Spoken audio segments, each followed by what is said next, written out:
A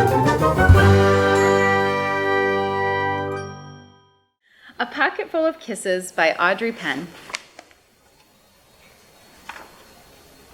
Chester Raccoon sat in the hollow of a tree stump and pouted. "Please, can we give him back?" he asked his mother. "I'll be really, really, really good if we can give him back." Mrs. Raccoon smiled tenderly. "You're already really, really good, Chester, but I'm afraid no matter how good you are, we can't give him back. Besides, I thought you liked having a little brother." "Well, I did like it at first," admitted Chester, "but now he plays with my toys and swings on my swings and reads my books. Then he pulls my tail and talks to my friends and follows me everywhere I go." Mrs. Raccoon lifted Chester onto her lap and smoothed out his worried, furry forehead. "That's what little brothers do," she explained in a very motherly tone. "It's no different than sharing the woods, or sharing the stream, or sharing the food we find. Ronnie wants to be just like you."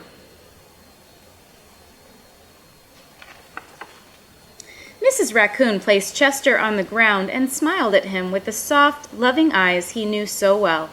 "I think someone needs a kissing hand," she said in a voice that was warm and inviting. She took Chester's hand in her own and spread open his tiny fingers into a fan. Leaning over, she kissed him right in the middle of his palm. Chester felt the warmth of that kiss rush from his hand up his arm and into his heart, and when he pressed his hand into his cheek, he could hear his mother's words in his head. "Mommy loves you," they said. "Mommy loves you." Chester grinned so wide the tips of his silky black mask crinkled upward. Even his cheeks flushed into a primrose pink.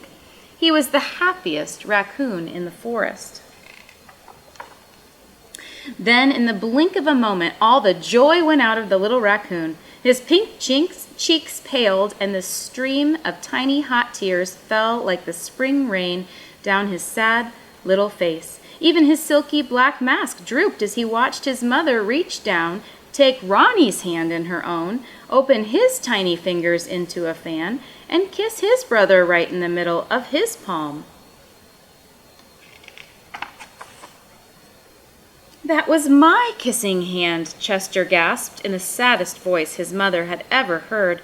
"Why did you give Ronnie my kissing hand? Don't you love me anymore?" "Oh, Chester," cried Mrs. Raccoon, "of course I love you." "Well, then how come you gave the baby my kissing hand?" asked Chester. Mrs. Raccoon gathered Chester up in her arms and gave him a great, big, comforting hug. "I would never give Ronnie your kissing hand," she assured him gently. "That was his kissing hand. Now you each have one of your own." Chester wiped away his tears and settled in his mother's lap. "If you give both of us kissing hands, won't you run out?" Mrs. Raccoon laughed. "Would you like to hear a story?" she asked Chester. "About kisses?" "About stars," said Mrs. Raccoon. "Every night, just before the sun goes down, it reaches out with its rays and touches every star in the universe. One by one, the stars light up and shine down upon us. Even on nights we can't see the stars, they're up there, sparkling away. No matter how many stars fill the sky, the sun will never run out of light, and its rays will never stop reaching out to them. That's the way it is with kissing hands. When somebody loves you, their kisses are like the sun's rays, always there and always shining. No matter how many kissing hands I give you and Ronnie, I will never, ever run out." "But you are right about one thing," Mrs. Raccoon told Chester. Ronnie's big brother widened his eyes and looked surprised. "What's that?"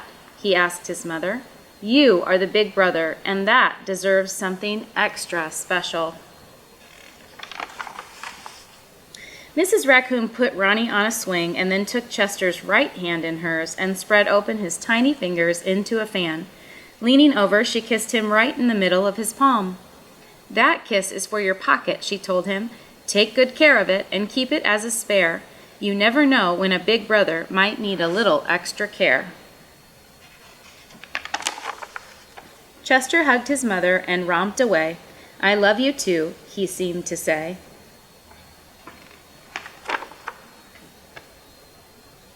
The end.